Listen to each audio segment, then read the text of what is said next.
Okay, welcome to installment number 3, Joe's Wildlife. A few months ago I was talking to my brother about making this channel and he gave me an idea. He said, Joe, you should call your subscribers Wildlings. And I think it's a good idea because I love Game of Thrones. So from now on, this channel doesn't have subscribers, only Wildlings. Anyway, it's 2 weeks since he uploaded a video and I was going to upload a video last week, but I had some problems with the filming. So I'm going to explain to you what happened and what I've been up to.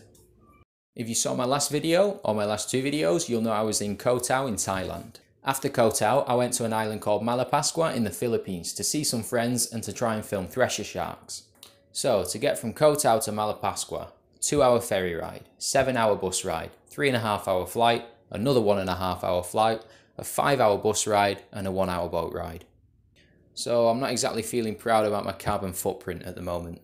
Now unfortunately, I totally underestimated how easy it will be to film thresher sharks. They're very shy and all I got was this. So I decided to indefinitely postpone the thresher shark video because it was going to be too difficult to get good footage due to financial restrictions and scuba level restrictions. So instead I set out to a place called Padre Burgos, where some friends told me you could see whale sharks just by snorkeling, and in fact it was banned to scuba dive with them. So, a 1-hour boat ride, 5-hour bus ride, 4-hour ferry ride and a 2-hour van ride, and I was finally there. With my new whale diving enthusiast friends. The next day we headed out on a fishing boat with 15 other tourists to the southeast side of the bay. But before any whale shark spotting started, first we needed some whale shark spotters. And that's where the local fishermen come in. When they're not catching fish, their side gig is finding whale sharks for tourists. So they all tied themselves to the back of the boat and off we went.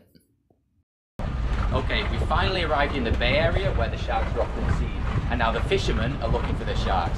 When they spot one, they'll signal to the boat and the boat will go over there and then we can all jump in the water and see them for ourselves.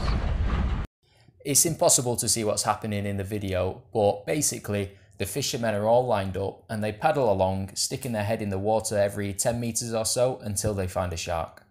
Then when they finally see one, the boat drives close and everybody jumps in. Admittedly, it wasn't exactly what I expected. I thought there'd be fewer people and fewer boats. But we happened to be there on a day when other tour companies were out as well, and the location's clearly becoming more well known and more popular. Because there were so many people, I could barely get anywhere near the sharks, so I had to put the camera under the wetsuit and swim round everyone to get any chance of seeing it. When I finally got round 40 other snorkelers, I saw my first whale shark, swimming into the depths, out of sight. Too out of breath to dive after it, I headed back to the boat, hoping there'd be another opportunity. Round 2, a fisherman seen another shark, and this time the boat drops us further away from it, but in the direction it's heading. So I dive down and I see a massive whale shark up close for the first time in my life.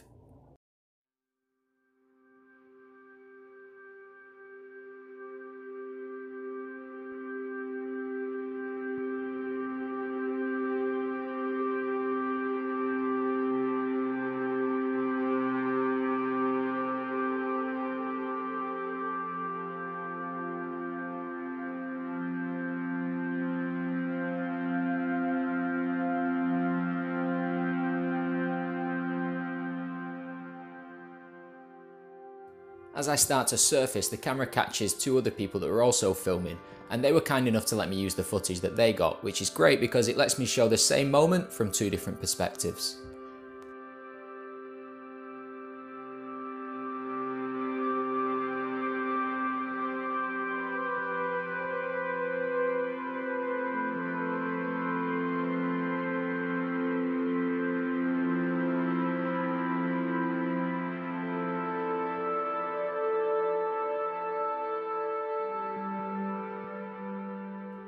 Over the next couple of hours, the spotters found 2 more sharks and they both came to the surface, giving me loads of opportunities to film them up close.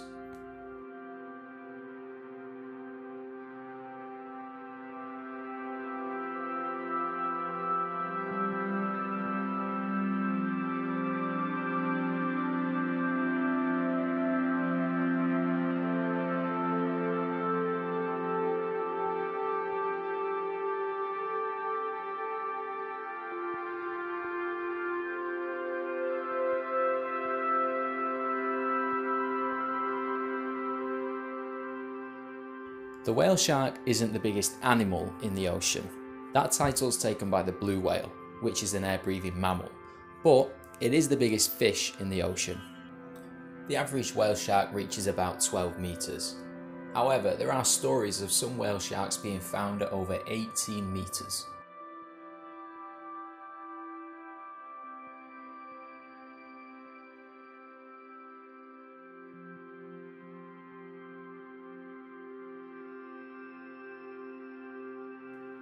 Whale sharks eat plankton and other tiny fish. They're what's known as filter feeders. Basically, they let water pass through their mouth, past a few rows of tiny teeth, through some filter pads and out through the gills, and it's the tiny teeth in the filter pads which catch the food. Food is also believed to be the main driving force in their migration patterns, but when it comes to migration and whale sharks, there are far more questions than answers. So, why do people come to the Philippines to see whale sharks? Well, it has one of the largest concentrations of whale sharks in the world. As a result, there are lots of tour companies offering whale shark swimming experiences.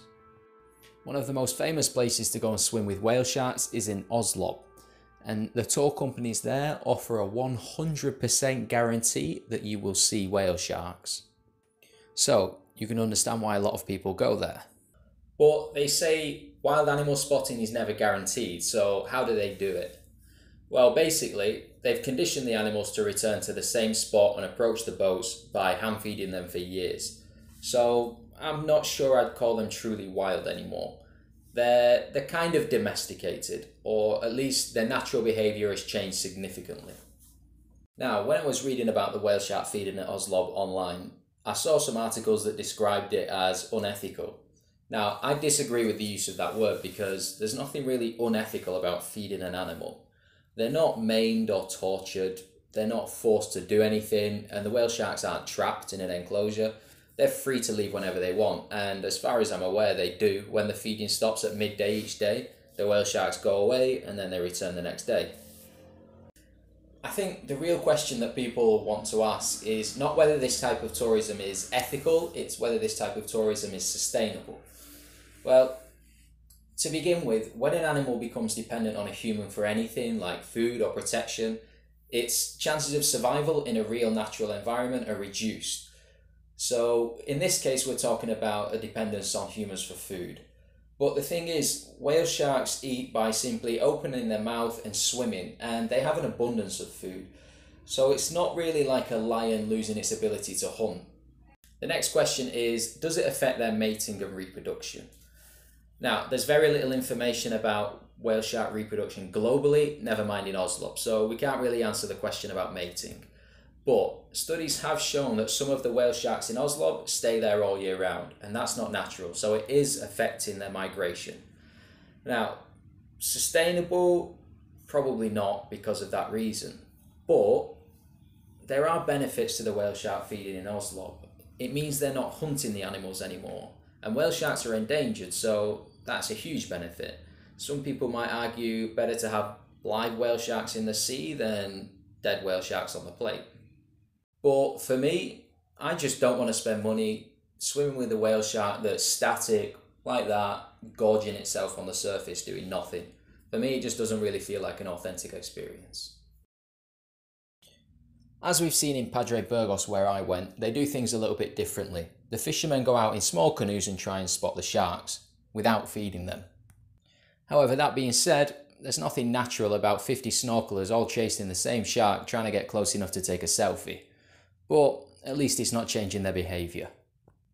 My dive resort also had strict rules in place which are enforced by dive masters, like no touching the sharks, no swimming within 4 meters, no going in front or below it, and no flash photography.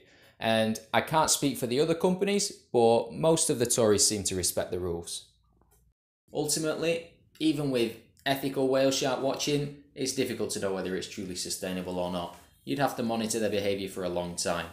Anyway, I'd be interested to know what you think, so if you've got any opinions, let me know in the comments. That's the end of the video now, so hit the you know what button to become a wildling, and see you next time.